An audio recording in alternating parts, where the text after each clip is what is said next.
Ok, on est parti? On est parti. Je te laisse démarrer. Donc, bonjour Alexandre, merci de venir dans mon groupe privé pour donner encore plus que dans le profil public, puisque ça a été un grand succès. Donc, quand j'étais ici, j'ai eu des personnes, des très bons retours, des gens dans ce groupe qui ont hâte de voir ces lives. J'espère qu'il y en aura en direct pour poser des questions, parce que je pense qu'il y en a. On a Violaine qui est avec nous en direct déjà. Salut Violaine. Coucou Violaine, bonjour.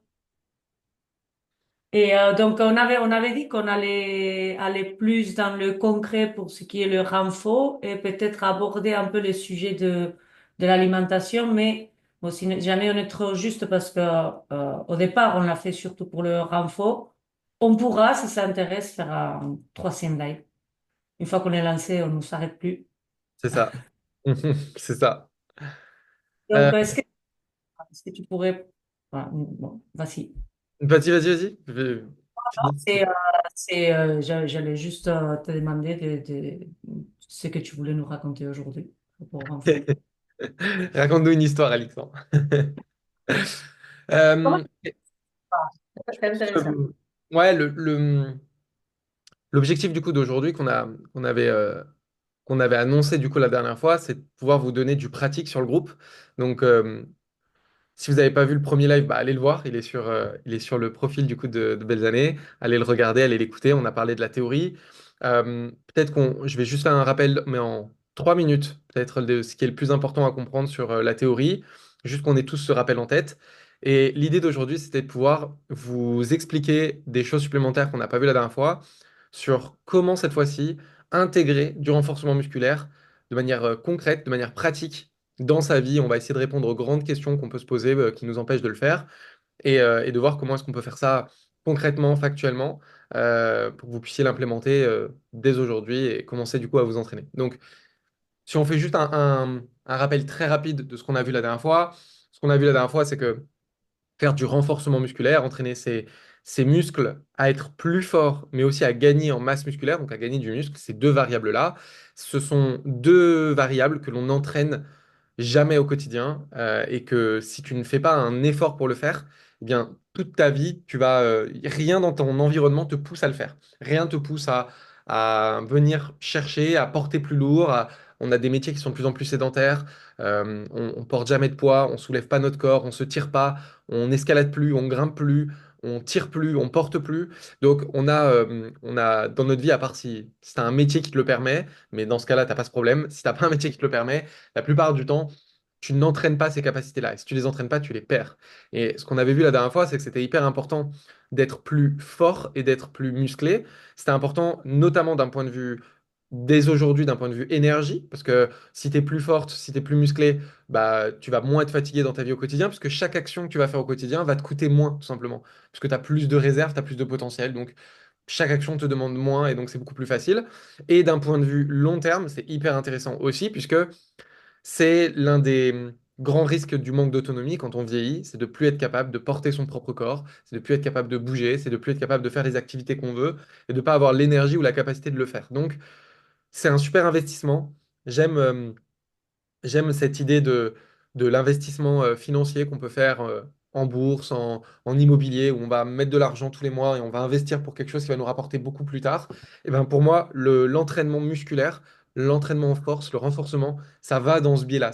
Je mets tous les jours une petite pièce de côté pour que dans 10 ans, 15 ans, 20 ans, j'ai les capacités de faire tout ce que je veux. J'ai la force de faire ce que je veux. Je ne sois pas fatigué. Et ça, c'est vraiment quelque chose que je trouve génial. Petit aparté d'ailleurs, j'ai vu une vidéo sur Instagram il y a quelques jours qui a un petit reportage d'une femme qui a 91 ans et qui enseigne l'aïkido dans son club depuis toujours. Elle est huitième dame d'aïkido. Et, euh, et en fait, on voit les images où elle donne encore cours, elle bouge. Et en fait, c'est ça qui est génial, c'est que si je maintiens et que j'entretiens mes capacités, eh bien, je peux faire des choses à 91 ans que certaines personnes ne font plus à 60 ans, en fait. C'est ça qui est fou. Et moi, j'ai vraiment cette hantise de me dire, la retraite, elle va être, pour la majorité des gens, elle va être peut-être à 64, peut-être à 65, peut-être à 67 ans. Je discutais hier avec une copine qui est plus âgée que moi, qui a 40 ans, et qui me disait, elle a regardé si elle veut prendre sa retraite au max, max, max, c'est 67 ans. Et en plus, elle a un boulot physique, elle fait pas de renfo, elle a déjà mal partout à 40 ans. En fait, elle se disait, mais à 67 ans, je fais quoi en fait? Dès que j'ai ma retraite, je reste chez moi et je bouge plus. Parce qu'elle, elle a pas du tout cette vision pour l'instant de pouvoir développer ses capacités de s'entretenir. Et je me dis, mais quelle hantise de se dire, à 67 ans, je vais être libre. Et en fait, je suis prisonnier de mon corps, quoi. Je peux pas profiter, je peux pas bouger, je vais être essoufflé au bout de 2 pas, je peux pas monter les escaliers parce que j'ai mal au genou. Enfin, voilà, je peux rien faire. Et moi, ça me touche beaucoup. Donc ça, c'est un peu ce qu'on a vu sur la théorie la dernière fois. Est-ce que tu vois d'autres points qu'il faudrait ajouter peut-être pour avant de passer à la pratique ou j'ai bien Non, résumé? moi, je vais juste rajouter l'exemple de ma mère qui est une femme très active, très active. Elle n'a pas forcément de douleur, elle marche beaucoup, elle va à la montagne. Mais son activité est principalement de la marche. J'avais fait un petit post là-dessus parce que souvent on a l'idée, mais c'est bon, je suis quelqu'un qui marche énormément. Mais par contre, je l'ai vu petit à petit perdre beaucoup de force dans ses bras. Au point que même hein, le rideau dans sa terrasse pour le sortir, alors que ça a toujours été une femme forte, en tout cas pas avoir besoin d'aide pour ouvrir un rideau. Et voilà, justement, je lui avais parlé de ton programme. Je lui ai dit, tu sais, ça peut être facile et les capacités dans tes bras, c'est important. Parce que là, du coup, tu te sens une femme énergique, sans douleur, en bonne santé, mais qui n'arrive pas à ouvrir un rideau. C'est quand même dommage, quoi, de perdre ses capacités. Ouais, ouais. Et c'est génial parce que du coup, ça me fait rebondir sur 2 points. Le premier point, c'est que du coup, il suffit pas d'être actif. Parce que être actif, c'est bien, mais si en fait, si je suis juste actif, je maintiens mes capacités, mais je les développe pas. C'est C'est la même chose que, en fait, si je cherche pas à faire plus, si je cherche pas à progresser dans n'importe quel domaine, dans n'importe quel métier, on le sait. Enfin, si à un moment donné je veux devenir meilleur, il faut que je fasse, faut que je demande plus, il faut que je progresse, il faut que je fasse plus dur. Quand vous jouez, je sais pas s'il y a beaucoup de gens qui jouent à des jeux vidéo ici, je suis peut-être tout seul à jouer à des jeux vidéo, mais si tu joues à un jeu vidéo et que tu fais toujours le même niveau, c'est pas marrant, quoi. À un moment donné, tu as envie que ça soit plus dur, tu as envie de progression. C'est pour faire la même chose tout le temps, au bout d'un moment, c'est nul. En fait, bah, notre corps, c'est la même chose. Si on fait toujours la même chose, c'est déjà bien, parce que déjà, on va limiter le désentraînement, on va rester actif, on va bouger. Mais si on va pas chercher plus, bah en fait, on développe pas nos capacités. Et du coup, on vient pas créer plus de côté, plus de réserves. Du coup, si on reprend cette notion d'économie, bah c'est comme si je fais juste ce qu'il faut pour avoir l'argent pour payer à la fin du mois, mais j'en mets jamais de côté. C'est cool. Mais le jour où j'ai un coup dur, bah là, par contre, ça va me mettre en négatif. Et en fait, si j'apporte toujours ce qu'il faut et que je suis toujours à flux tendu, le jour où j'ai un coup dur, je fais comment? Et du coup, c'est intéressant parce que tu vois, ça me fait penser aussi à ma grand-mère. J'avais parlé la dernière fois, je crois, de ma grand-mère qui est active, qui coupe son bois et qui monte ses escaliers, mais elle vient pas surdévelopper du coup. Elle entretient, donc déjà c'est génial parce que bah, même chose que ta maman pour son âge, tu vois, ma grand-mère elle bouge beaucoup, etc. Donc c'est trop bien. Mais justement, là, la dernière fois, par exemple, enfin la dernière fois, ouais, je l'ai eu au téléphone, là, il y a une semaine, elle me parlait de ça. Et en fait, juste après Noël, elle a eu un coup de mou, elle a chopé un peu la grippe, elle était un peu malade. Et donc, du coup, il s'en s'est suivi que pendant peut-être un mois et demi, ben, elle a été beaucoup moins active. Elle faisait moins de choses. En plus, j'ai mon frère qui habite avec elle, donc il l'aidait un peu plus. Et du coup, elle a été moins active. Et en fait, elle me dit, bah, ça y est, là, je sens qu'en un mois et demi, elle dit, je sens que j'ai perdu du muscle. Sauf qu'elle, elle se sent impuissante face à ça. C'est, ah bah, je sens que j'ai perdu du muscle, il faudrait que je me reconstruise un peu, mais bon, elle va rien faire pour le faire et elle sait pas forcément ce qu'elle doit mettre en place. Euh, mais il y avait ce truc de, ça y est, en un mois et demi, en fait, à rien faire, je sens que j'ai perdu et je perds en vitalité. Et ça, c'est quelque chose, dans tous les cas, ça arrivera. C'est-à-dire, c'est valable pour moi. Si demain, pendant un mois et demi, je fais rien, dans un mois et demi, je vais être plus fatigué et moins en forme et je vais me sentir plus affaibli que un mois et demi avant. La différence, c'est que si on va extrapoler un truc, si par exemple je suis capable de porter, je suis capable de ramasser des 100 kilos par terre et de le soulever, voilà, je suis capable de soulever 100 kilos. Peut-être que pendant un mois et demi je m'arrête, c'est-à-dire que j'ai perdu peut-être 20 kilos, donc je suis plus capable que de porter 80 kilos, mais je vais quand même pouvoir porter mes courses. Ça va rien changer en fait. Comme j'ai de la marge, comme j'ai de l'avance, ben oui, mon niveau il va s'affaiblir, mais je suis tellement au-dessus de ce que me demande la vie au quotidien que, en fait, la vie au quotidien, ça reste facile. Et c'est ça, en fait, que j'aimerais transmettre à travers la théorie. C'est surdéveloppe pour que ça soit facile. C'est un truc qui est hyper connu en boxe. En boxe, il y a vraiment cette mentalité, dans les sports de combat en général, de dire entraînement difficile, combat facile. si c'est dur au quotidien, ton combat, c'est facile après. Tranquille. Et c'est quelque chose qui, je trouve, est pas très développé dans le reste en fait de la vie. C'est beaucoup développé dans les sports de combat, un peu dans l'entrepreneuriat. Dans l'entrepreneuriat, il y a un peu ce truc où non, c'est même peut-être, enfin, un peu dans l'entrepreneuriat et un peu dans le côté mindset, motivation à l'américaine. Il y a un peu ce truc de choix facile, vie difficile, choix difficile, vie facile. Mais c'est vrai qu'à part ces deux spectres-là, on va dire l'entrepreneuriat un peu à l'américaine et les sports de combat, c'est quelque chose que moi j'entendais pas trop et qu'on j'entends pas. Et en fait c'est vraiment aller dans cette direction-là, en fait. Sans forcément souffrir, parce qu'on va voir qu'on n'est pas obligé de souffrir pour y arriver, parce que dit comme ça fait un peu, ah bah du coup, faut que je souffre pour être tranquille. Mais en fait, sans forcément souffrir, on peut faire les choses simplement, mais juste chercher à demander plus à notre corps pour que ça soit plus facile. Pareil, dans les sports de combat, il y a un peu cette mentalité de il vaut mieux être un guerrier dans un jardin qu'un jardinier dans une guerre, quoi. Et c'est vraiment cette notion-là, c'est comment je peux me surdévelopper pour avoir de la capacité, de la marge, être en sécurité et que je sois capable de répondre à tout ce qui peut arriver. Et qui fait le lien avec ce qu'on disait aussi la dernière fois par rapport à la capacité de se défendre personnellement, d'être capable de se défendre physiquement. Enfin, c'est tout en lien avec ça en fait. C'est est-ce que j'ai de la sécurité physique, musculaire, de souplesse, la sécurité de souplesse, la sécurité financière, est-ce que j'ai de la sécurité émotionnelle? En fait, c'est est-ce que je suis capable d'avoir une zone tampon entre ce qu'on me demande au quotidien et en fait ce que je suis capable de subir, quoi. Super. Ça fait un bon Mais résumé, je pense. j'ai aimé l'image du guerrier du jardinier, je vais m'en servir. Voilà, noter. Ouais, j'aime beaucoup cette image-là. J'aime beaucoup cette image-là et on peut aller plus loin dans ce truc, mais parce que je disais la dernière fois que moi j'étais un peu, je pense que je réagis aussi à ce truc d'ego, de pouvoir me défendre et d'être fort et c'est un truc qui me touche et peut-être des fois trop dans l'excès sûrement parce que sinon j'en aurais sûrement pas fait mon métier, je serais pas prof de boxe, j'aurais pas fait des championnats et je pense qu'il y a un équilibre. Il n'y a pas besoin d'aller dans l'excès comme moi, mais juste faire un pas dans cette direction c'est bien. Mais forcément on suit des gens qui vont nous toucher dans nos raisonnements. Donc il y a une personne que je suis sur les réseaux qui est entraîneur de CrossFit assez connu en France. Et la dernière fois, il disait ça, il faisait des sports de combat apparemment il y a longtemps. Là, il a repris depuis 2 3 ans, il se réentraîne. Et il disait, je vois des gens qui disent qu'ils sont pacifistes, mais en fait, ils sont pas pacifistes, ils sont juste faibles. Donc ça n'a pas de valeur en fait. Comme ils savent pas se battre, bah, ça compte pas en fait. Et il dit, être vraiment pacifiste, c'est quand tu sais te battre, mais que là, tu refuses de te battre. Et j'aime bien cette idée-là de me dire, ok, je vais avoir une zone tampon. Sur tous les domaines de ma vie, je vais avoir une zone tampon.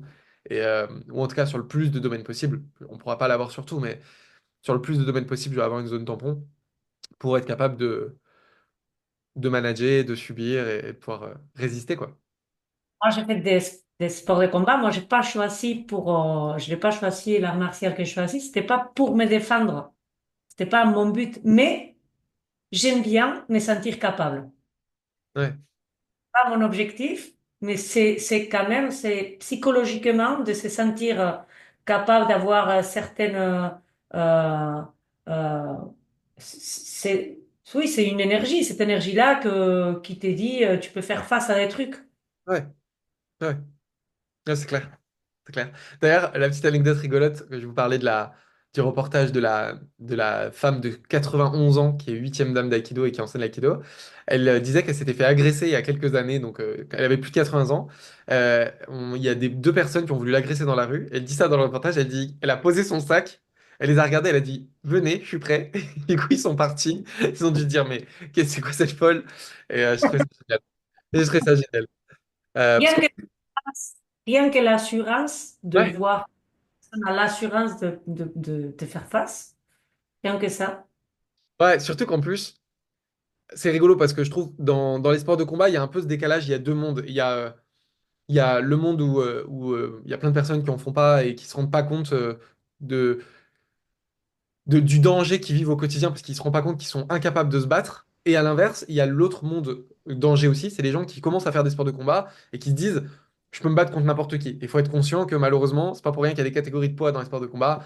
On a beau faire des sports de combat pendant des années, moi j'ai bien conscience que du haut de mes 75 kilos, s'il y a un mec de 115 kilos en face, même s'il a jamais fait de sport de combat et s'il m'envoie une baffe, il m'arrache la tête.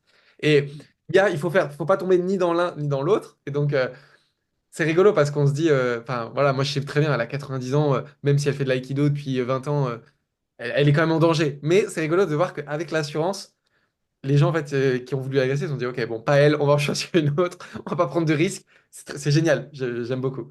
J'aime beaucoup. OK, eh ben, on réfléchit comment on applique ça dans sa vie au quotidien facilement. Tu vois. Euh, Il y a plusieurs notions que j'ai envie de partager qui me paraissent essentielles à comprendre. La première notion qui va aussi aller en lien avec ce que tu disais par rapport à ta maman, du fait que elle marche beaucoup et du coup elle a des bonnes jambes, elle est assez entraînée du bas du corps, mais que le haut du corps, du coup, elle manque de force.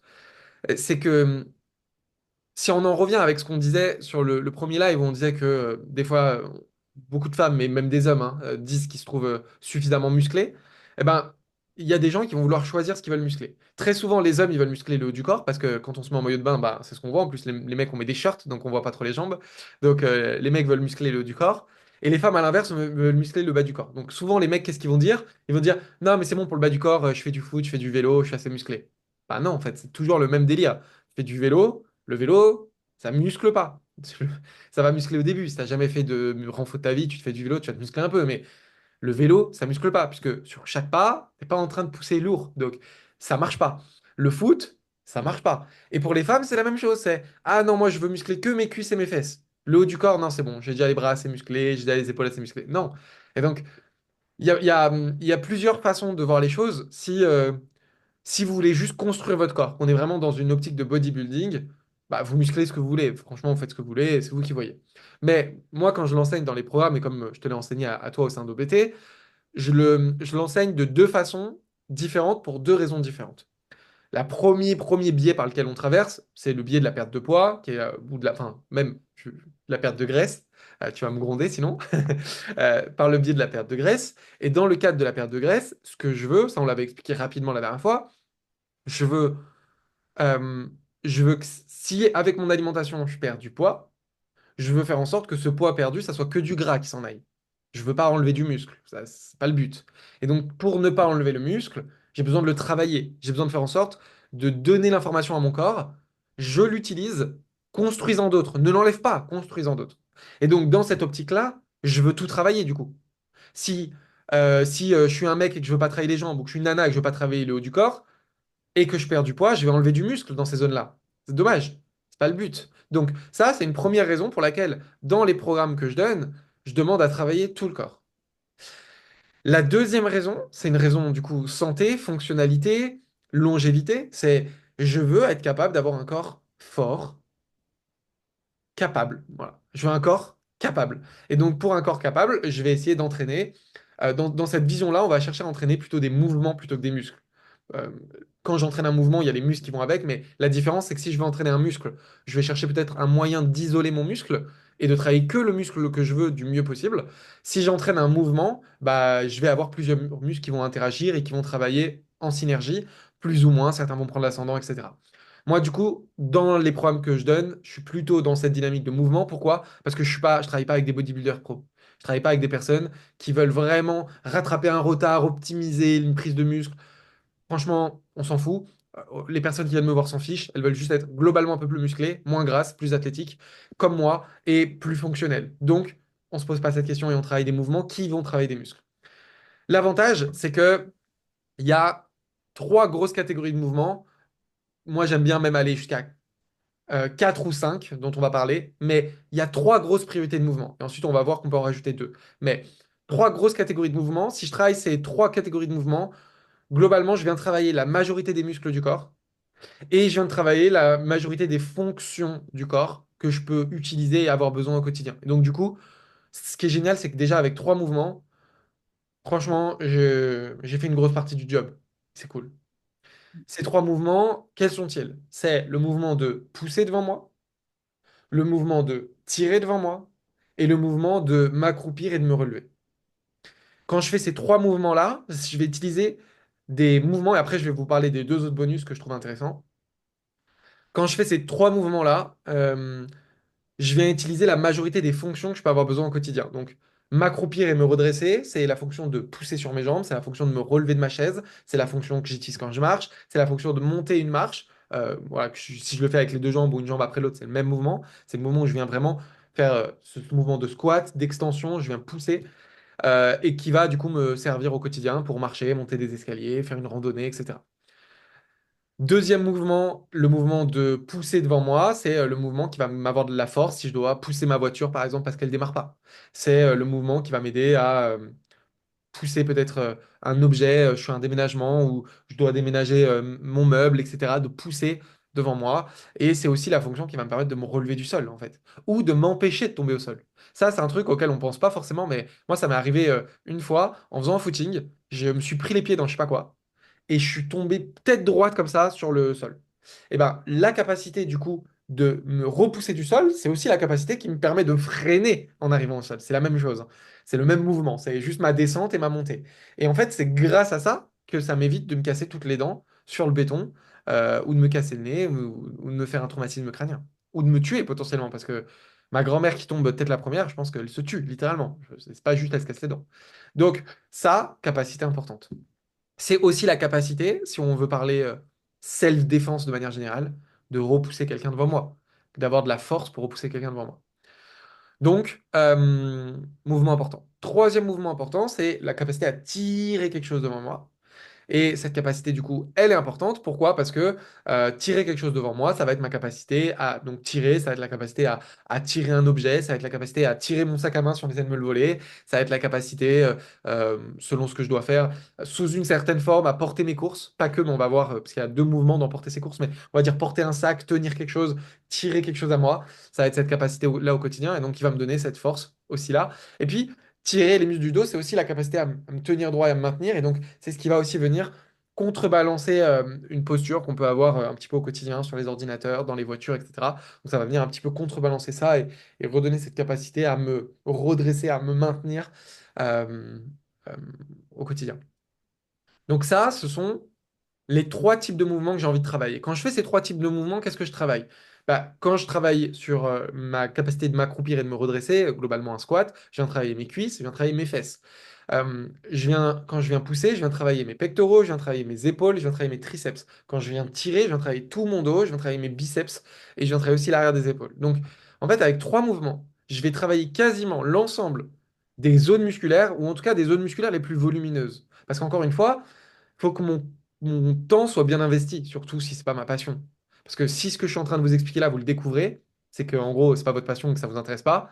Donc, faut que vous investissiez votre temps à bon escient. Il faut que vous mettiez le minimum d'efforts dans ce qui va rentabiliser le plus de résultats. Et donc, si je veux éviter de faire partir ma masse musculaire, je vais pas me concentrer sur travailler mon mollet. Je veux dire, mon mollet, c'est un petit muscle. Au pire, si je perds du muscle dans mon mollet, bon, pas grave. Je veux dire, il n'y a pas grand muscle dedans. C'est pas, je vais pas perdre grand-chose. Bon, en plus, les mollets, c'est un peu un mauvais exemple, parce que comme je marche toute la journée dessus, bon, il y a peu de chances que ce soit le muscle que je perde en premier. Mais on pourrait donner l'exemple des muscles du cou, par exemple. Moi, je travaille beaucoup mes muscles du cou en ce moment parce que je me suis mis à la lutte. Et à la lutte, du coup, on fait beaucoup de pression sur la tête. Donc, je travaille mes muscles du cou. Mais les muscles du cou, c'est pas des gros muscles. Si demain je dis des muscles, c'est pas la fin du monde. Par contre, les pecs, le dos, grosse zone musculaire, les fesses, grosse zone musculaire, les cuisses, grosse zone musculaire. Si jamais je perds du muscle et que je mets du gras à la place à cet endroit-là, ça va se voir. C'est pas beau. Et surtout, il y a beaucoup de muscles, donc grosse zone qui peut se perdre. Donc, euh,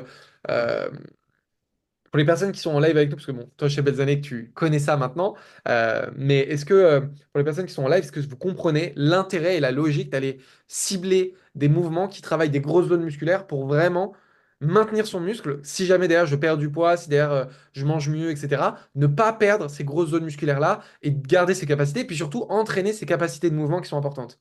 Est-ce que là-dessus, c'est clair? Je pense que ça l'est, mais dites-moi si ça l'est pas, je peux demander, et je peux réexpliquer ou expliquer autrement ou différemment si besoin. Donc ça, c'est les trois mouvements principaux. À ces trois mouvements principaux, il y a deux autres mouvements supplémentaires que je trouve importants à travailler. Et on va aller, on peut rajouter, on va faire une petite aparté parce que j'adore ça, mais sur d'autres mouvements aussi qui peuvent se rajouter progressivement. Mais donc les trois mouvements que tout le monde devrait travailler, c'est ça.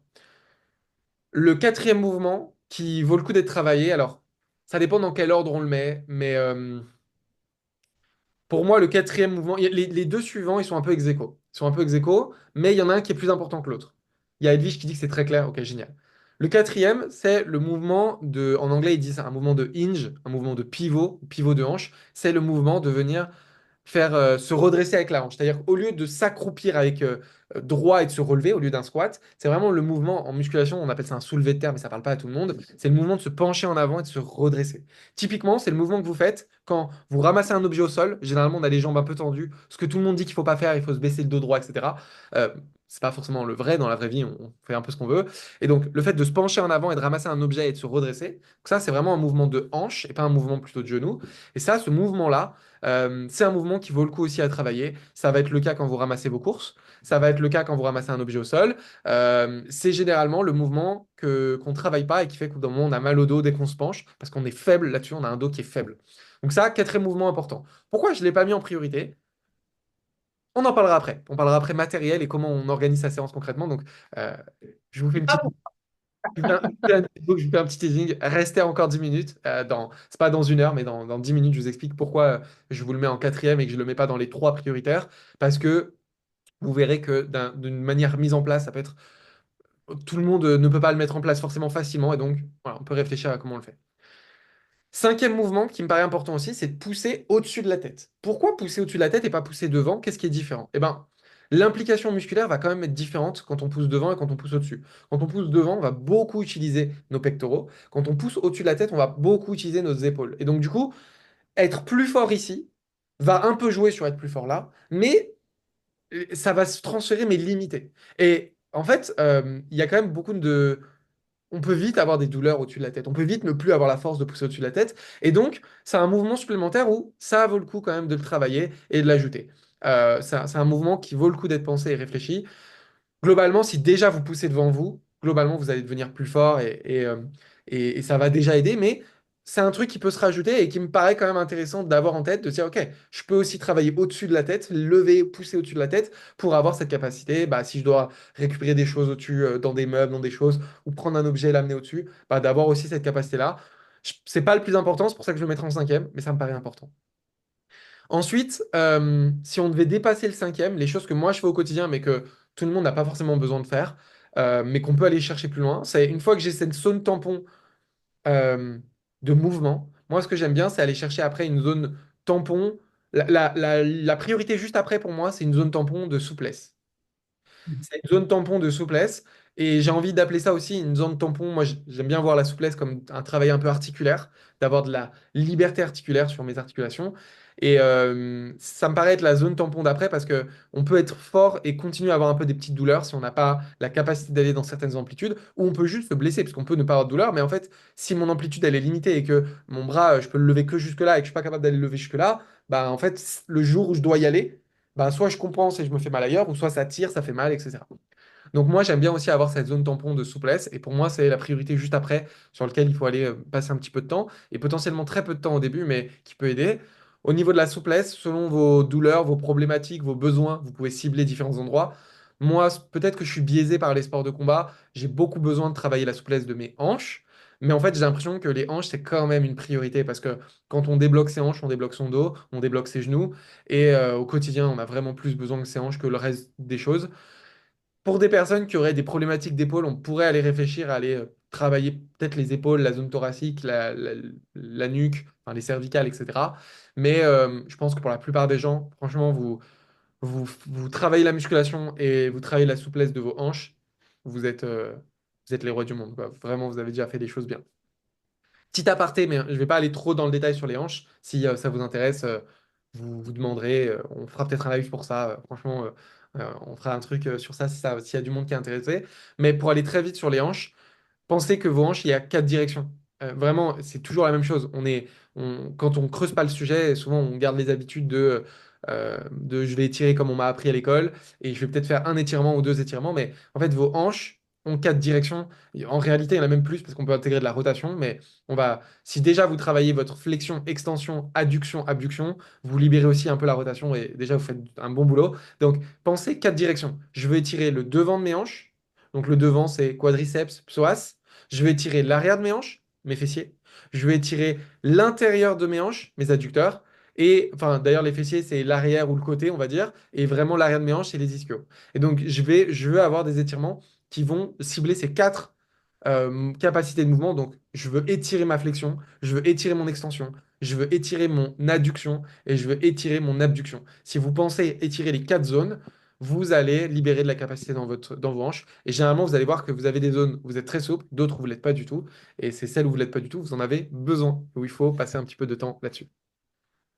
Si à ça, vous rajoutez un petit peu de cardio, en parallèle de ça, vous êtes les rois du monde. Et pour ça, il n'y a pas besoin que ce soit compliqué. Au minimum, on va dire vraiment, grand minimum, vous faites une séance de renfo de 20 minutes dans la semaine. Juste déjà une par semaine pour le reste de votre vie. Si ma grand-mère, elle faisait une séance de renfo où elle pousse son corps un peu plus loin une fois par semaine, ça serait génial pour elle. Vraiment. Donc, une séance de renfo de 20 minutes, une fois par semaine. Une séance d'étirement de, franchement, 10 minutes. 10 minutes sur les 4 mouvements, une fois par semaine. Et une séance où vous allez travailler votre endurance avec un footing, avec une randonnée, avec du vélo, avec un sport de combat, avec l'activité qui vous plaît. Un minimum intense. Si c'est qu'une fois par semaine, je dirais un minimum intense. Parce que si c'est plus souvent, bah, vous pouvez faire beaucoup de cardio à basse intensité, ça va bien travailler aussi. Mais si vous deviez le faire qu'une fois par semaine, un minimum intense où vous transpirez, vous suez, pas besoin de finir mort, juste vous sentez que vous avez travaillé, que ça bouge, ça transpire, ça essouffle. Franchement, juste ça, une fois par semaine, pour le reste de votre vie, je vous garantis, vous changez votre vie, vous avez plus d'énergie, vous avez moins de douleurs, vous tombez moins malade. Si vous tombez malade, vous guérissez plus vite. Euh, Vous améliorez tous vos marqueurs de santé. On a des études qui ont été faites sur ça, sur du micro-training. La question, c'était de se poser, est-ce que est-ce qu'il y a une limite? Est-ce qu'il y a un minimum à faire pour avoir des bénéfices? Je me souviens d'une étude qui avait été faite, il faudrait la retrouver, mais elle se retrouve facilement. Je peux même, peut-être pour pas dire de bêtises, je peux même la retrouver parce qu'il y a un site qui existait avant, qui publie plus beaucoup, mais qui s'appelait Sport, qui était tenu par deux scientifiques du sport et qui publiait des résultats d'études. Euh, je vais taper en 2 secondes, micro-training, on va voir si je trouve sur Google, je vous lis la chose directement. Si je trouve pas le cours en direct, c'est pas grave. Euh, Est-ce que je le trouve en direct? Non, je le trouve pas, mais je vais vous réexpliquer globalement. Si on cherche un peu plus sur Google, vous trouverez. Mais l'idée de, je crois que cette étude, je n'ai pas envie de dire trop de bêtises sur les quantités, mais l'idée c'était de faire, je crois que c'était faire 3 fois 30 secondes de sport. C'était 30 secondes où je montais des. Je crois que c'était un genre de petite course dans les escaliers, quoi. Enfin, c'était un sprint, mais pas un sprint où je vais me donner à 100% et peut-être je vais mourir. C'était un 80%, quoi. Et je crois que c'était 3 fois 30 secondes dans les escaliers. Je sais plus combien de fois c'était fait dans la semaine. C'était 3 fois dans la semaine, donc 3 fois 30 secondes, un truc comme ça. Donc très très peu, vraiment du micro-dosing, quoi. Vraiment quelqu'un qui a rien le temps de faire, quoi. C'est typiquement, je pense par exemple, bon, moi j'habite au rez-de-chaussée, donc c'est différent, mais je pense par exemple, ma mère, elle habite au 5e étage. Ça peut être juste, tous les jours quand je rentre, je fais la remontée des 5 étages en courant, quoi. En courant, en trottinant, en marchant vite selon mon niveau, c'est mes douleurs. Et c'est juste ça, en fait. Et juste ça, il y avait déjà une amélioration sur les marqueurs de santé. Juste ça. Ça veut dire que, est-ce que c'est optimal? Est-ce que c'est avec ça que vous allez optimiser votre santé? Non, on peut faire mieux. Mais juste ça, il y avait déjà des améliorations des différents marqueurs de santé qui fait que vous vivez plus longtemps et vous vivez plus longtemps en meilleure santé. Euh, Violaine qui dit je suis intéressé pour les hanches. Bah écoute, envoie-moi un message et je t'enverrai une séance en vidéo gratuitement. Je te donnerai ça avec plaisir. Une séance par semaine, mais de combien de temps? Euh, du coup, bah, pour le renfort, je disais 20 minutes déjà ça suffit. Les souplesses, 10 minutes déjà ça suffit. Et le cardio, selon le niveau, franchement, 20 minutes, ça suffit. Le cardio, c'est bien d'avoir un petit peu plus de temps parce qu'on va quand même travailler généralement avec des intensités moins grandes. Donc, si je devais faire qu'une séance, si je devais conseiller qu'une séance par semaine à ma grand-mère, je lui dirais, euh, je lui dirais, commence peut-être par moins au début, donc commence peut-être par 20-30 minutes, mais je lui dirais franchement, entre 30 et 60 minutes, ça serait génial. 30 à 60 minutes d'activité euh, modérée, légèrement intense où tu sens que tu t'es tu t'es dépensé. Vraiment, je pense que le bon terme, c'est ça. Tu vois, c'est tu t'es dépensé. Déjà ça, franchement, c'est gagnant. Mais en fait, ce qu'il faut comprendre, c'est que la quantité en soi, on s'en fout. Parce que la quantité, elle dépend de l'intensité que vous mettez, et elle dépend de vos capacités. Comment est-ce que je peux donner une métaphore pour ça? Ouais, j'ai une super métaphore pour ça, simple que tout le monde va comprendre.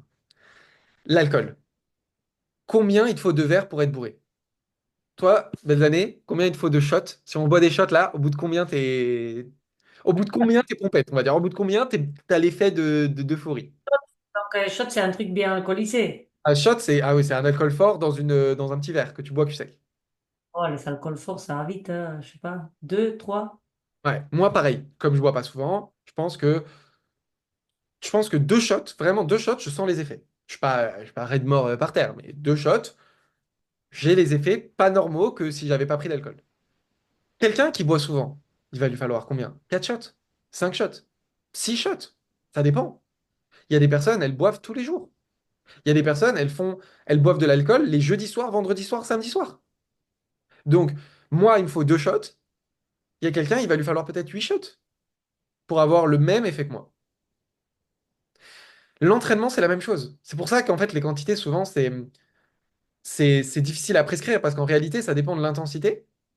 Donc, l'intensité, c'est quoi? C'est le taux d'alcool. Si vous buvez une bière, il vous en faut plus en quantité que si vous buvez un Jet 27 ou que si vous buvez du rhum ou que si vous buvez de l'absinthe. J'ai vu une vidéo YouTube sur des YouTubeurs qui font une soirée où ils boivent de l'absinthe à 70%. Forcément, c'est pas la même quantité que vous avez besoin quand vous buvez de l'absinthe à 70% que quand vous buvez une bière à, je sais pas combien, je bois pas de bière, donc je sais pas combien c'est une bière, 5%, 4%, je sais pas. Donc, forcément, Dans c'est les pas... quatre ou cinq, ouais. Ouais, Sauf les bières belges. Là, on se fait piéger avec la Belgique. c'est vrai, ça pique. Donc, c'est vraiment l'entraînement, c'est la même chose. Et c'est ce qu'il faut comprendre. C'est dose-réponse. En fait, c'est pour ça que les quantités, on s'en fout. C'est quel est votre niveau aujourd'hui et comment vous pouvez demander un peu plus à votre corps. Quelqu'un qui n'a jamais fait de sport de sa vie, une séance de 5 minutes suffit à progresser. Si tu n'as jamais fait de sport de ta vie, et que là, je te fais faire des squats et que je te fais faire deux séries de squats, ça te prend combien de temps là? Ça te prend 2 minutes. Tu auras peut-être des courbatures demain. Et j'ai pas besoin de te faire une demi-heure de sport. Enfin, c'est évident en fait. C'est évident, mais on est tellement matrixé par non, il faut s'entraîner 45 minutes, faire 5 exos, nombre de séries, Non! Demande, c'est augmenter les capacités. Le but de tout ce que j'ai dit là, c'est augmenter les capacités de ton corps. Donc, lui demander plus que ce qu'il est capable de faire, c'est tout.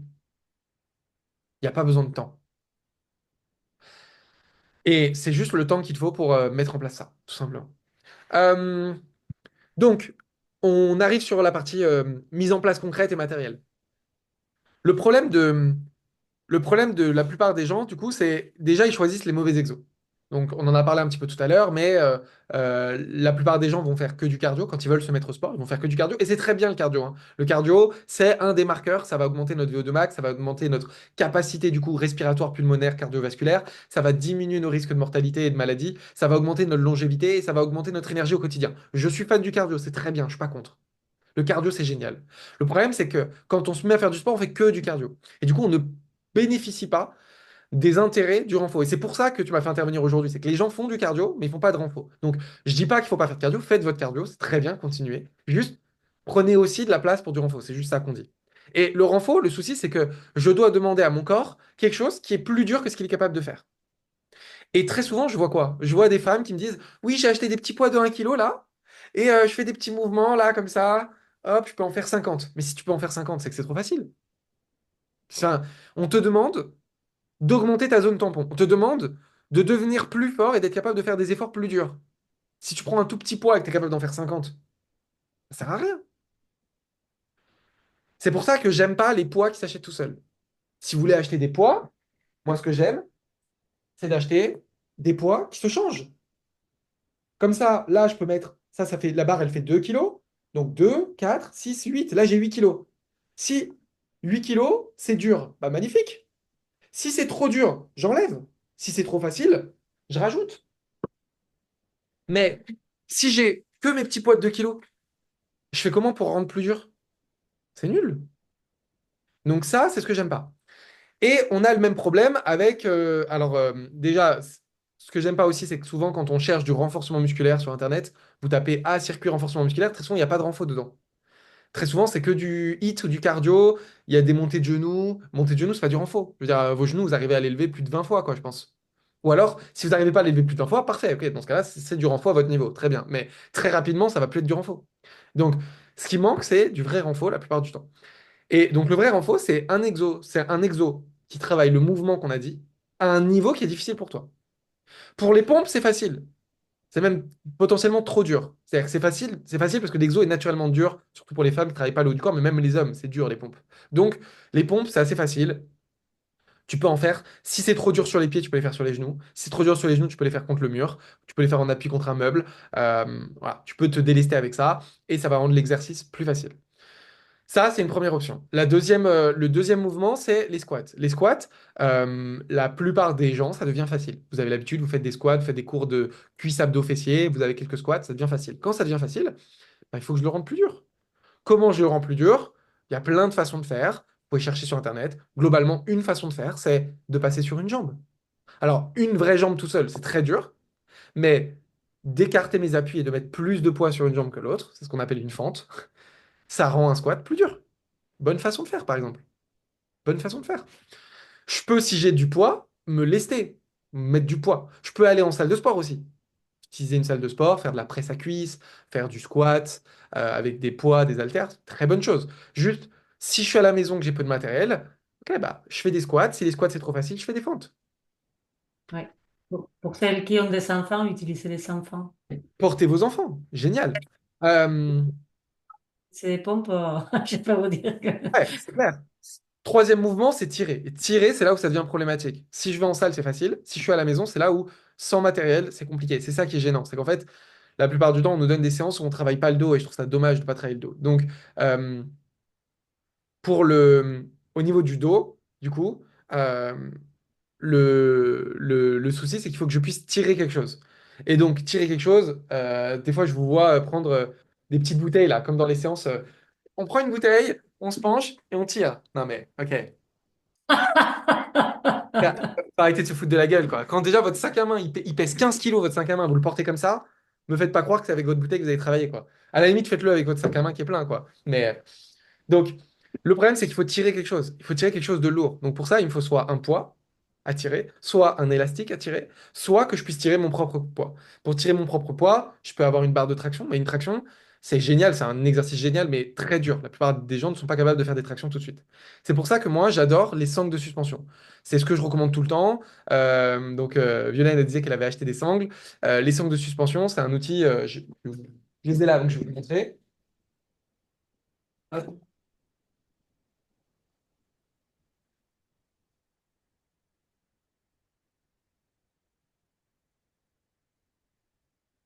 Hop, je vais y arriver. Donc, les sangles de suspension, c'est ça. Ça s'appelait avant des TRX, mais TRX, c'est une marque. Maintenant, il y a plein de marques. Donc, ça s'achète à Decathlon. Ça coûte 20 euros. C'est des sangles dures et c'est des sangles qui viennent s'accrocher, donc soit autour d'un arbre, d'un poteau, etc., avec une partie qui vient s'accrocher, ou tout simplement avec le bloc-porte que je viens caler derrière ma porte. Et je referme ma porte avec ça derrière. Et du coup, vu que la porte elle est refermée de mon côté, bah, ça ne peut plus passer. Et je peux me tirer à ça. Et donc, du coup, je vais pouvoir tirer mon propre corps. Ça, c'est un matériel que j'adore parce que c'est agréable de s'entraîner avec. Ça coûte 20 euros. C'est léger. Je peux l'emmener en vacances. Je peux le mettre n'importe où. J'ai pas besoin de barre de traction. J'ai pas besoin de faire de trous. J'ai rien à casser. Je l'accroche derrière ma porte. Avec la rallonge qui va avec, je peux m'accrocher à un arbre, à un extérieur, à un poteau, à un grillage, à ce que je veux. Donc, je peux m'entraîner n'importe où avec ça. Et avec ça, je peux tirer mon propre corps. Comme une traction, mais au lieu que ça soit une traction verticale, c'est une traction horizontale en fait. Et en plus, avec les sangles, je peux faire bien plus d'exo que ça. Je peux travailler mes bras, je peux travailler mes fesses, je peux travailler mes abdos. Enfin, je peux faire énormément de mouvements supplémentaires dessus, mais les autres mouvements, on va dire que je peux les faire assez facilement au poids du corps. La seule chose que je peux pas faire au poids du corps, c'est me tirer. Donc les sangles, super exercice à intégrer, qui est vraiment, vraiment, vraiment intéressant également à ajouter et qui permet de venir tirer mon corps. Ça, c'est pour les trois exos de base. Le quatrième exo, on a dit, c'est le soulevé de terre, le fait de ramasser un poids au sol et de relever. Là, même problème. Si j'ai pas de matériel, bah, ça peut être compliqué du coup de porter des choses, etc. C'est pour ça que c'est un exo, j'ai envie de dire, un peu facultatif. C'est peut-être pas le plus important. Si déjà, en fait, déjà pour moi, il faut pas trouver d'excuses. Si aujourd'hui vous voulez faire du renfort, au minimum, du coup, vous faites des pompes et des squats. Voilà. Le niveau d'après, c'est j'achète les sangles et je peux faire des tirages. Et le niveau d'après, c'est je vais travailler du coup sur mon mouvement de hanche, de ramener un objet du sol vers le ciel, quoi. Et pour ça, bah, je peux soit acheter des poids, je peux aussi utiliser des choses à la maison, hein. Je peux prendre un sac, le remplir avec des livres, etc. Je peux commencer à avoir déjà un truc un petit peu lourd. Et surtout, bah, je peux le faire sur une jambe. Et si je le fais sur une jambe, ça va rendre l'exercice beaucoup plus difficile. Donc je me mets en appui sur une jambe. Donc soit directement une jambe tout court si j'ai de l'équilibre. Si j'ai pas de l'équilibre, je peux juste avoir mes appuis décalés comme une fente en fait. Mais je vais décaler mes appuis et je vais mettre du poids que sur ma jambe qui est devant. Et je vais m'utiliser que ma jambe qui est devant. La jambe arrière, elle va juste me servir pour m'équilibrer.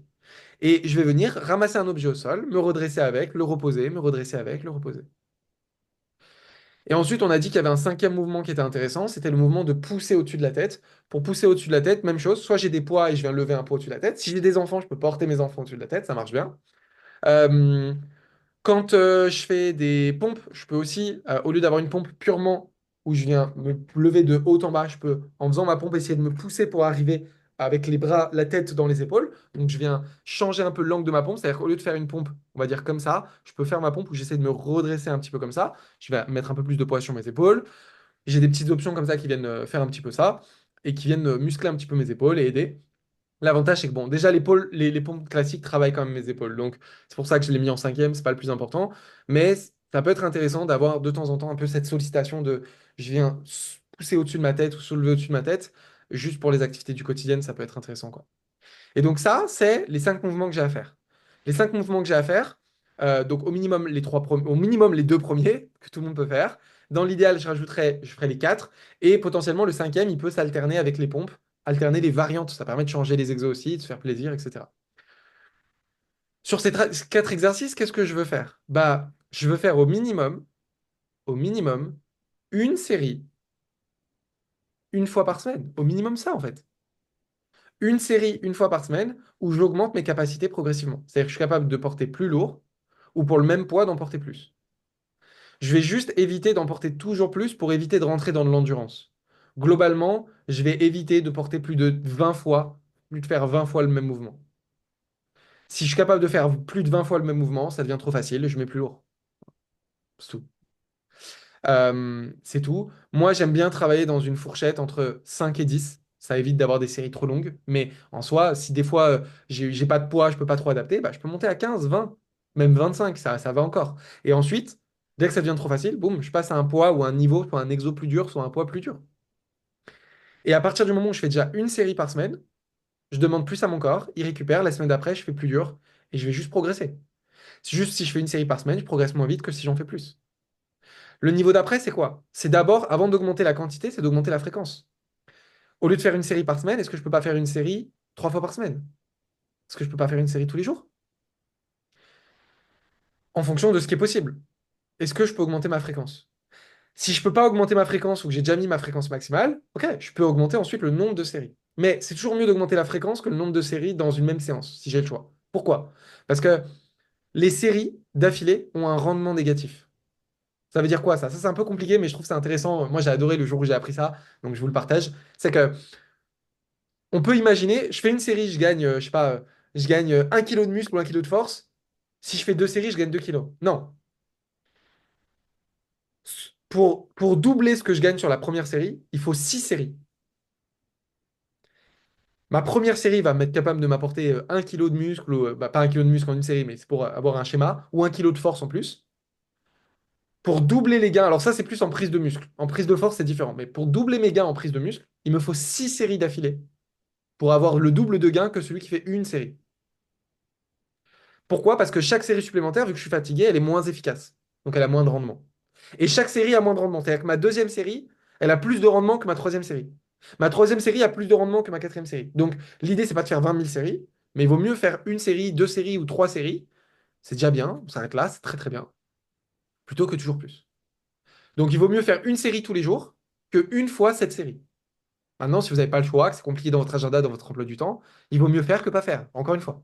Mais si j'ai le choix, fréquence c'est mieux plutôt que quantité. Donc d'abord l'intensité. D'abord c'est l'intensité. Si je fais pas plus dur chaque semaine, c'est pas top. Donc d'abord intensité. La priorité c'est demander plus dur à mon corps.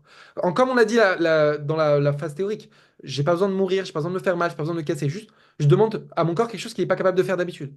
7, 8 sur 10. Je dois sentir que je me suis dépensé. Voilà. 7, 8 sur 10 de difficulté. Intensité. L'étape 2, fréquence. Plus souvent je peux le faire, mieux c'est. Troisième étape, c'est volume, potentiellement. Si je veux progresser plus vite, je fais plus de quantité. Et ça, c'est valable pour les étirements, c'est valable pour le cardio, c'est valable pour n'importe quelle qualité physique. Si c'est votre priorité dans votre vie, Faites des 30 minutes tous les jours, ou 1 heure tous les jours, ou 2 heures tous les jours. C'est votre priorité de votre vie, faites 2 heures tous les jours. Si c'est pas votre priorité dans votre vie, faites-en 5 minutes par jour. C'est génial. Je vois qu'il y a plein de questions, donc je vais prendre les questions juste après, ça va être cool. Mais j'ai tout de suite une objection qui me vient en tête. Oui, mais moi, Alexandre, j'ai le gras au niveau du ventre, je veux travailler mon ventre, et là, en fait, tu me parles pas de travailler mon ventre. Ah ouais, mais La tablette de chocolat. pourquoi on va pas travailler notre ventre? Pour 2 raisons. La première raison, c'est que le gras ne s'enlève pas par l'exercice. C'est pas parce que je fais des abdos que j'enlève le gras du ventre. Ça marche pas comme ça. Le gras, il s'enlève de manière générale. C'est-à-dire que même si tu fais du vélo, et si tu perds du gras, tu vas perdre du gras aussi au niveau du ventre. À l'inverse, travailler tes abdos ne va pas enlever le gras du ventre. Voilà, mauvaise nouvelle. Donc ne perds pas du temps à faire des abdos si tu veux enlever le gras du ventre. Enlève le gras du ventre en changeant ton alimentation et en faisant du renfort. Simple. Moi, je travaille jamais mes abdos et pourtant j'ai des abdos apparents, vous le voyez sur les photos, etc. J'ai pas besoin de travailler mes abdos. Deuxièmement, les abdos, c'est des tout petits muscles, c'est des muscles fins, petits. Donc, ne perdez pas de temps à entraîner un petit muscle. Vous pouvez le faire si c'est pertinent pour vous. Par exemple, dans les sports de combat, c'est pertinent de travailler un peu ses abdos parce qu'on va prendre des coups dans le ventre. C'est bien de les muscler, juste pour sa capacité à résister à prendre un coup. Ça peut être bien de travailler un petit peu certains mouvements comme la capacité de se relever. Je suis dans le lit allongé dans le dos, je me redresse du lit. Donc ça, c'est un peu un crunch, un relevé de buste. Ça a été diabolisé par Bernadette de Gasquet qui disait qu'il fallait pas faire ça, que c'est dangereux pour votre périnée, qu'il fallait absolument faire des abdos hypopressifs. Votre corps n'est pas fragile. Voilà. Tous les gens qui vous disent d'arrêter des mouvements par peur de vous blesser, les écoutez pas. Juste faites les mouvements moins durs. C'est tout. Si tu te mets du jour au lendemain, tu n'as jamais travaillé ta sangle abdominale et que tu n'as jamais travaillé ton périnée, et du jour au lendemain, tu te mets à faire des séries de 300 abdos et que tu as une descente d'organes, c'est parce que tu n'as pas été progressif, parce que tu n'as pas respecté la règle du 7-8/10. Tu es allé à 12/10. Et en plus, tu as travaillé que les abdos, mais tu n'as pas travaillé ton périnée. Le périnée, ça se travaille aussi, c'est un muscle. Mais à partir du moment où tu travailles ton périnée, tu travailles tes abdos de manière progressive, il n'y a pas de mouvement mauvais. Maintenant, c'est juste pas la priorité. Si tu fais Et des est-ce que squats, par Ah, pardon, continue, continue. fais des squats, tu fais des pompes, si tu fais des tirages, tu fais le 90% qui va t'apporter, tu fais les 10% qui vont t'apporter 90% des résultats. Vas-y, j'écoute pour ta question. Et par exemple, tu conseilles, comme tu parlais abdos, périnée, tout ça, et que c'est une problématique aussi très féminine, est-ce que tu conseilles, par exemple, de gainer pendant qu'on fait ces sexos-là au niveau du périnée et des abdos? Ouais, en réalité, oui, oui. J'ai envie de dire, en réalité, ça se fait tout seul. C'est-à-dire que dès que tu forces, tu es obligé de gainer, mais il peut y Mais avoir. parfois, les périnées, on va aller les pousser. C'est pour ça que, par exemple, quand on fait la rééducation du périnée, tout le temps, on va nous conseiller de venir l'absorber plutôt que de pas avoir, pour avoir moins cette poussée-là. Ouais, ouais, ouais.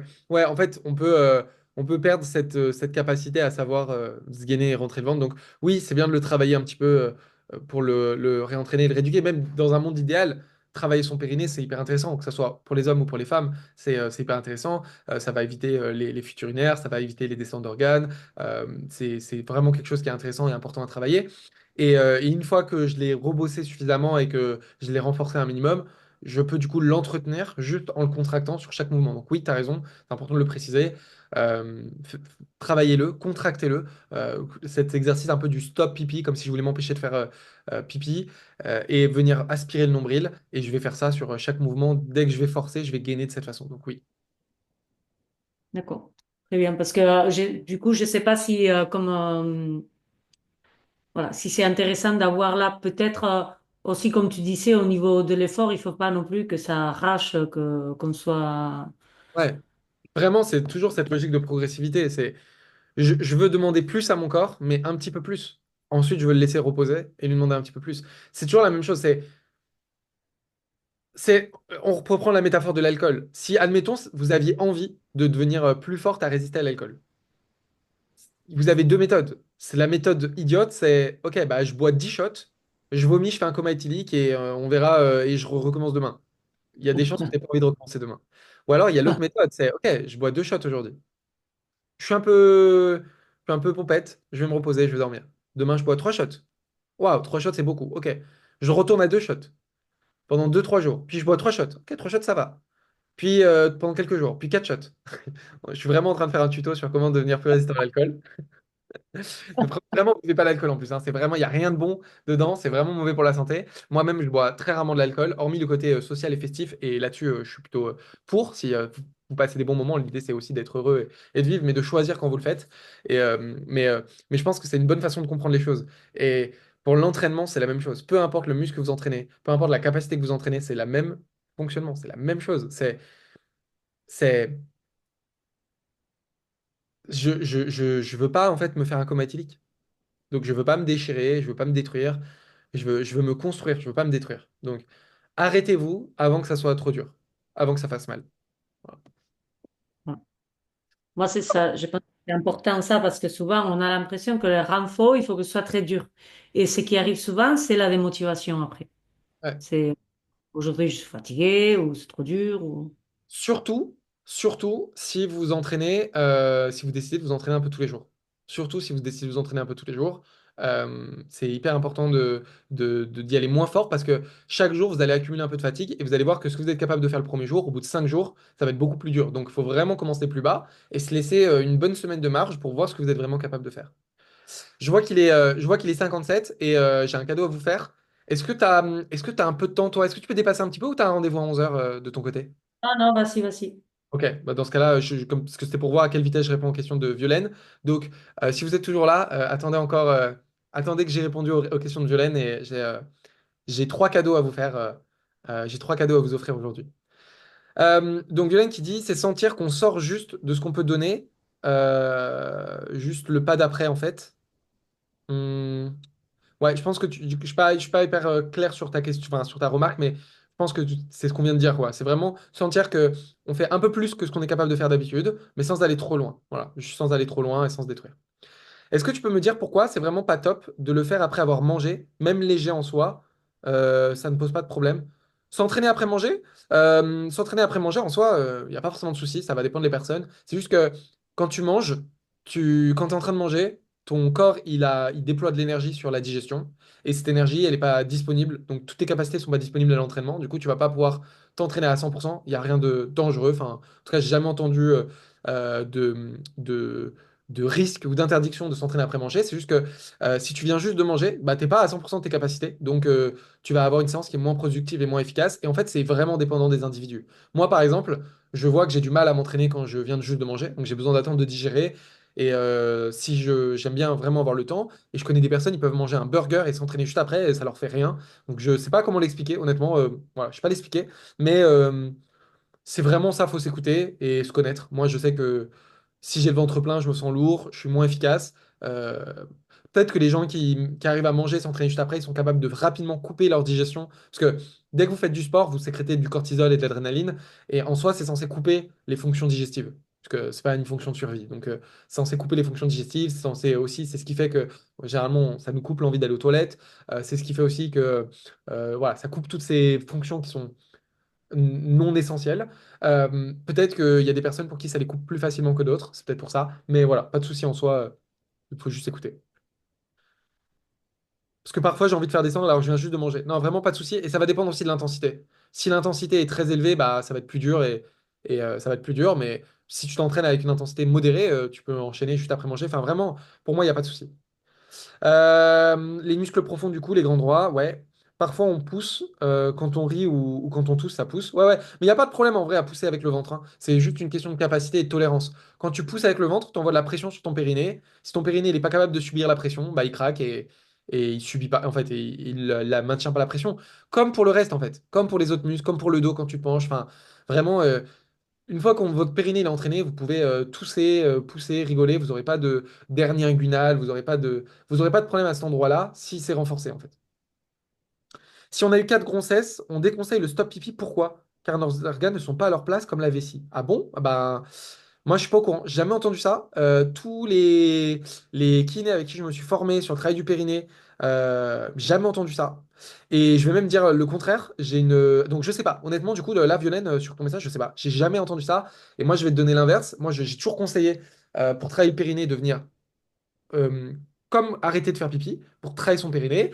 Et je vais même te dire, j'ai une cliente il y a 2 ans en arrière qui est venue me voir avec un périnée qui était totalement détruit. Vraiment, elle avait des fuites urinaires tout le temps. Et son médecin, son gynécologue, voulait l'opérer. Et moi, je lui dis, putain, quand même, une opération, enfin, c'est pas rien, quoi, une opération. Si on peut éviter une opération, on évite. Et du coup, je lui ai donné un exo que je donne à mes clientes du programme, où je lui ai demandé du coup de travailler son périnée d'une certaine façon sur une série de 100 répétitions une fois par jour. Et elle a évité l'opération. Elle a fait ça, donc pourtant, elle avait eu plusieurs enfants. Peut-être pas quatre, mais elle avait eu trois enfants, je crois. Un périnée complètement détruit. Elle a fait ça tous les jours pendant 2 mois. Et son gynéco lui a dit, franchement, j'en reviens pas, c'est incroyable, bravo. Et on n'a plus besoin d'opérer. Donc, honnêtement, je sais pas, dans ce cas-là, franchement, demandez si vous avez un doute, demandez conseil à votre gynéco. Mais je comprends pas pourquoi on le déconseille. J'ai remarqué que si je mange une banane avant le training, c'est d'ailleurs pas agréable la sensation que ça reste dans la gorge. Ouais, bah moi j'ai pareil. La Bon. vessie, c'est une sage-femme qui me l'a expliqué. Bah écoute, franchement, aucune idée. Moi, je vois pas la logique. Ton périnée, tu es censé pouvoir le contracter. C'est un muscle. D'ailleurs, tu le travailles, tu vas l'utiliser. Je te souhaite de l'utiliser quand tu as des relations sexuelles. Je vois pas pourquoi tu devrais pas l'utiliser. Et en fait, quand on le contracte hors de ces cadres-là, c'est la même chose. En fait, je suis en train de le travailler de la même façon.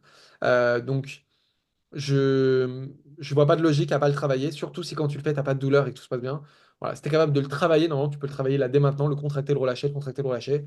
Si tu peux le faire sans douleur, je vois pas d'inconvénient à le faire. Mais si vous avez un doute sur ça, demandez à votre gynéco, demandez à votre médecin et Peut-être c'est dans des cas concrets où ouais, il y a peut-être, il y a toujours des fois des exceptions et des cas qu'on connaît pas. Donc, si on vous elle a- parle de la place de la vessie, donc peut-être c'est comment les organes se sont positionnés ou je sais pas. ouais, je sais pas du tout. Donc voilà, ça fait 1 heure, on est en live. C'est le moment des cadeaux. C'est le moment des cadeaux.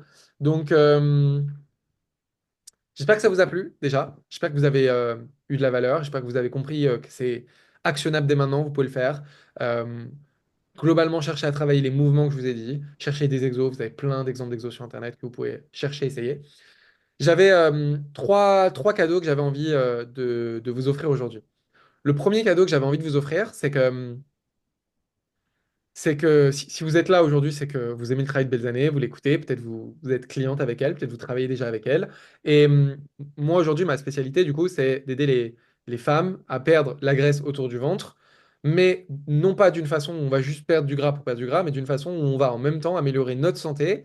En travaillant sur quoi? En travaillant sur notre alimentation, d'un point de vue perte de graisse et d'un point de vue santé, en travaillant sur le sport, d'un point de vue santé avec tout ce qu'on a vu aujourd'hui, en travaillant sur nos émotions aussi, d'un point de vue perte de graisse, mais aussi d'un point de vue santé, autonomie émotionnelle, etc. Pour ça, j'ai créé un programme qui s'appelle l'école de la perte de poids, que Belzane a suivi, qui permet du coup de perdre du gras et de prendre soin de sa santé. Ce programme, c'est un accompagnement que aujourd'hui je vends en individuel, qui est vendu aujourd'hui 1 600 € en coaching individuel avec moi. Sur 4 mois, que vous pouvez rejoindre si vous le souhaitez, vous me contactez et je vous coach en individuel avec plaisir. Mais ça va dans la logique aussi des accompagnements que tu proposes, toi. Donc, ça va aussi dans cette logique de rendre les gens autonomes, de reprendre soin de leur corps, de bouger, etc. Et en fait, je me disais, bah, il y a plein de clients chez toi qui pourraient bénéficier des conseils en nutrition de ce programme, des conseils en émotion de ce programme, des séances de sport de ce programme, mais qui n'ont peut-être pas un objectif de perte de graisse et qui n'ont peut-être pas envie de multiplier les frais et de prendre un coaching avec moi et un coaching avec toi. Et vu que toi, tu connais le programme et que tu as suivi le programme, je me suis dit en fait ce qui pourrait être génial pour certains de tes clients ou certaines de tes clientes, parce que même si c'est un programme qui a été fait pour les femmes, il marche aussi pour les hommes. S'il y a des hommes qui veulent le suivre, ça fonctionne aussi. Eh bien, j'ai d'ailleurs j'ai des hommes en coaching en ce moment, donc enfin, ça marche pareil. Je me suis dit, en fait, ce qui serait génial, c'est que leur donner une possibilité à un prix réduit, d'avoir accès à l'ensemble du programme, mais sur lequel, en fait, bah, vu qu'ils sont en coaching avec toi, tu peux toi les diriger à l'intérieur du programme parce que tu connais déjà le programme. Et c'est ça qui est cool, c'est ce programme, je ne veux pas le vendre à des gens qui le prendraient sans suivi et sans coaching, parce que je sais très bien que quand on prend quelque chose sans suivi, sans coaching, déjà très souvent on ne le fait pas, on ne le suit pas. Mais surtout, il y a aussi ce truc où bah, si on n'est pas guidé, si on ne sait pas quoi faire en premier, c'est une mauvaise chose. Donc, pour toutes les personnes qui sont en coaching avec toi, qui regarderont le replay ou même qui regarderont pas le replay, qui sont intéressés par ça, qui ont vu peut-être les vidéos et qui se disent, tiens, je peux apprendre plein de choses, je vous propose la possibilité de rejoindre l'ensemble de mes ressources, l'ensemble de mon contenu et de mon programme sur 4 mois pour le tarif du coup de 400 euros au lieu de 1600 euros. Et en échange, la seule condition que je veux, c'est que vous soyez en coaching du coup avec Belzane pour qu'elle puisse vous guider à l'intérieur de la plateforme, qu'elle puisse vous dire quelle vidéo regarder en fonction de vos besoins, qu'elle puisse elle aussi ajuster par rapport à ce qu'elle vous fait faire aussi et de vous dire voilà, par rapport à ce que je vous fais faire, tu vas faire ça, dans le programme d'Alexandre, tu vas piocher ça à tel endroit, à tel endroit. Euh, donc ça, c'est le premier cadeau que j'ai envie de vous faire pour les personnes que ça peut intéresser, qui sont en coaching avec toi. Voilà, d'avoir accès à tout mon programme. Bien entendu, si jamais il y a des choses que vous avez des questions dans le programme que Belzane, elle sent pas de vous expliquer, qui sont des choses qui sortent de ses compétences, vous pourrez acheter avec moi des coachings à l'unité pour venir juste régler les problèmes ponctuels s'il y en a. Mais je pense que pour la majorité des personnes qui sont en coaching avec toi, il n'y aura pas besoin. Ils peuvent juste bénéficier des séances d'étirement, de renfort, des recettes de nutrition, des travails sur les émotions, et qui peuvent faire largement en parallèle du travail avec toi, et qui peut être un super bonus du coup pour eux.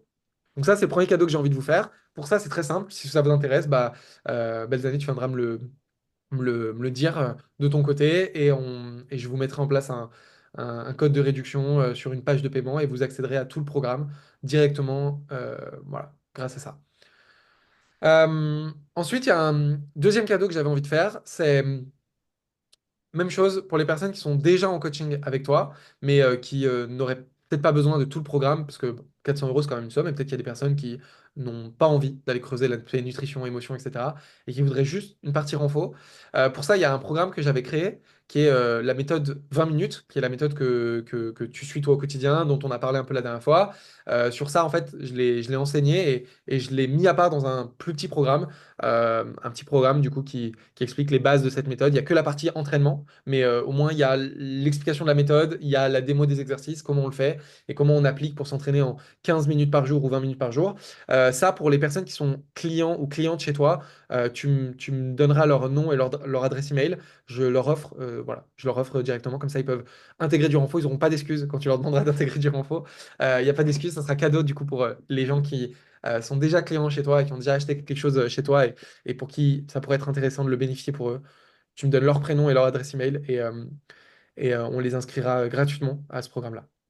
Et je vais rajouter, bon déjà c'est un énorme cadeau et en plus je vais rajouter que tout est modifiable à la réalité de chaque personne parce que j'ai des clientes qui ont certains handicaps, donc vraiment tout est faisable par tout le monde. Donc Ouais, n'ayez pas peur. vraiment, l'idée c'est de pouvoir adapter les exos.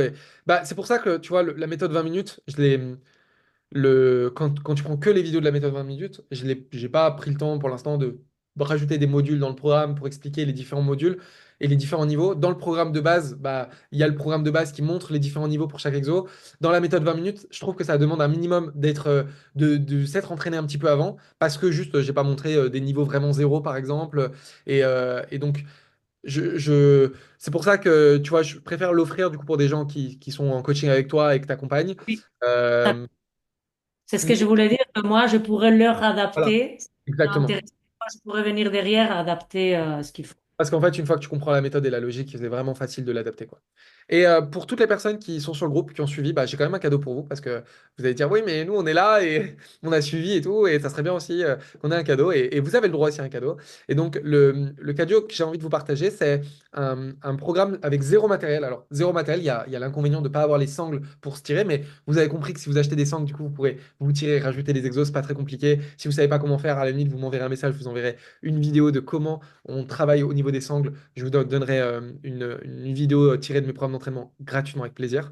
Mais je voulais vous donner quelque chose de directement activable. Est-ce que tu peux me donner l'autorisation pour partager l'écran? Tu sais, dans partager en bas, tu as la petite flèche, tu fais autoriser plusieurs partages simultanément. Comme ça, Les je parties, a magnifique. priori, c'est C'est bon. Donc ça, c'est un programme on avait filmé alors avec Amélie qui travaille avec moi. On avait filmé ça, et on avait offert ce contenu-là sur mon groupe privé il y a quelques années en arrière, et j'ai envie de vous l'offrir. C'est une séance qui mélange des exos de renfo et des exos un petit peu cardio. Comme ça, vous avez un petit peu les deux sur une petite séance HIIT facile, simple à mettre en place, que tout le monde peut faire. On vous a mis des niveaux, niveau 1, niveau 2, niveau 3. Voilà, c'est quelque chose d'assez court, ça dure 20 minutes, hein. Ça dure vraiment 20 minutes, c'est très court. Le niveau facile, c'est 20 secondes de travail pour 40 secondes de repos. Le niveau un peu plus dur, vous faites ça en 30-30. Le niveau vraiment plus difficile, c'est 40-20. Voilà, tout simple. Vous pouvez faire ça avec un jour de travail, un jour de repos. Ça marche très bien. Donc 3 fois par semaine, ça marche très très bien. Vous pouvez même faire un peu plus si vous êtes à l'aise. Et pour ça, c'est très très simple. Vous avez les vidéos avec les différents niveaux en fonction de si vous êtes fort, pas fort dans les vidéos. Donc allez voir des variantes au niveau des fentes. Donc on va travailler les fentes pour le renforcement musculaire du bas du corps. On va travailler les mountain climbers. Ça va travailler quoi? Nos épaules, surtout pour les personnes qui n'ont pas la force de faire des pompes. C'est pour ça que j'ai mis ça. Si vous êtes capable, travailler les pompes à la place, c'est mieux. Mais pour les personnes qui n'ont pas trop de force au niveau des pompes, bah, on a les mountain climbers qui vont quand même travailler un petit peu, créer de la force au niveau des épaules, puis en même temps, on va venir travailler un petit peu la sangle abdominale, c'est toujours bien. Euh, c'est vite limité, c'est vite, ça devient vite du cardio quand vous êtes assez fort. Donc si vous êtes assez fort, réécoutez ce que j'ai dit aujourd'hui, changez. On a fait ça pour des gens vraiment qui sont débutants. Des squats, des jumping jacks, ça c'est juste pour l'activation un petit peu cardio, pour bouger un peu. Pareil, vous pouvez me remplacer ça par des tirages au sang si vous avez acheté des sangles comme Violaine, c'est encore mieux et vous ferez du cardio sur une autre séance. Et des burpees ou des demi-burpees, même chose, on va travailler un mouvement global et se renforcer. Voilà. Donc ça, je vous mets le lien. Je vais vous mettre le lien. T'es directement, t'es sur le live là depuis l'ordi, toi, belles années ou pas? Oui. Alors, je te mets le lien je te mets le lien ici, si tu peux leur remettre. Directement, parce que moi je suis sur le live depuis le téléphone, donc voilà, comme ça c'était sur l'ordi, tu peux le remettre en commentaire là en direct. Donc voilà, vous avez juste à aller dessous et vous pouvez récupérer directement le lien de la séance. C'est une séance du coup gratuite, vous pouvez la récupérer, comme ça vous n'avez pas d'excuses. Là, dès demain, pas d'excuses. Au pire, si 3 séries c'est trop dur, vous faites une série. À partir de demain, vous commencez à bouger, à faire du renfort. Voilà, il n'y a pas d'excuses pour commencer à se mettre en forme et ça vous fera du bien dans tous les cas. Tac, je colle ça. Bam, vous l'avez. Euh, Voilà, on a passé plus d'1 heure.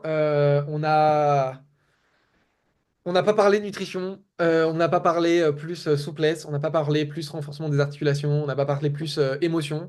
Plein de sujets sur lesquels, voilà, s'il y a de la demande, si ça vous intéresse, je reviendrai avec plaisir. Franchement, voilà, je le fais avec plaisir. Aujourd'hui, moi, je développe plus mon business de coaching. Je fais que du bouche à oreille quand les personnes viennent. Donc, je le fais pas pour trouver plus de clients, mais si ça peut aider tes clients à toi, franchement, c'est trop cool et on le refera. J'adore transmettre ça et je pense que plus de personnes devraient avoir accès à ces connaissances-là. Donc, je trouve que c'est intéressant et que ça peut aider du coup beaucoup de monde, tout simplement. Oui. Alors, c'est pour, juste pour préciser, c'est moi qui t'ai fait la demande parce que justement, j'ai trouvé que c'était un maillon manquant dans le quotidien de beaucoup de gens et qui allait justement venir enrichir le travail qu'on fait déjà, améliorer la vitalité, le bien-être et la santé de mes clients aussi. Donc, merci beaucoup d'être venu. Et comme tu peux le Merci, voir, je suis dans ma zone de génie, donc je reviendrai avec plaisir. merci beaucoup pour les cadeaux. J'étais au courant pour un cadeau, donc je suis aussi surprise que les autres, donc profitez parce que vraiment c'est un super cadeau. Si je peux donner mon avis sur les programmes, bon, vous voyez comment il est, hein. Bien ordonné, les idées claires, tout est, les programmes c'est pareil. Tout est ordonné, clair, du matériel à, à ne plus en finir. Il y a très peu de place pour les doutes, mais par contre, en effet, c'est bien d'être accompagné parce qu'il y a tellement de choses que c'est bien d'avoir un suivi, un accompagnement que je vous ferai si ça vous intéresse avec grand plaisir. Parce que Franchement, c'est là, un... vous avez une opportunité dingue. Vous savez que mon programme, du coup, il vaut 1 600 euros.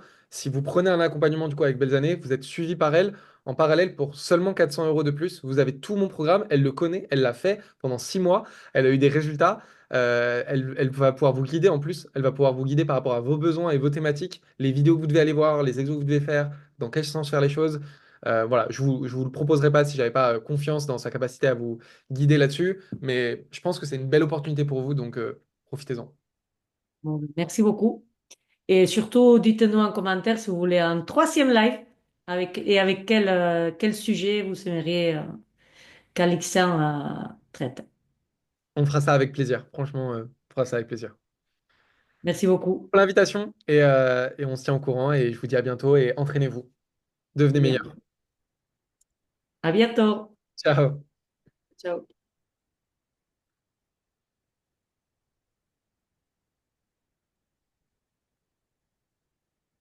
A priori, c'est bon.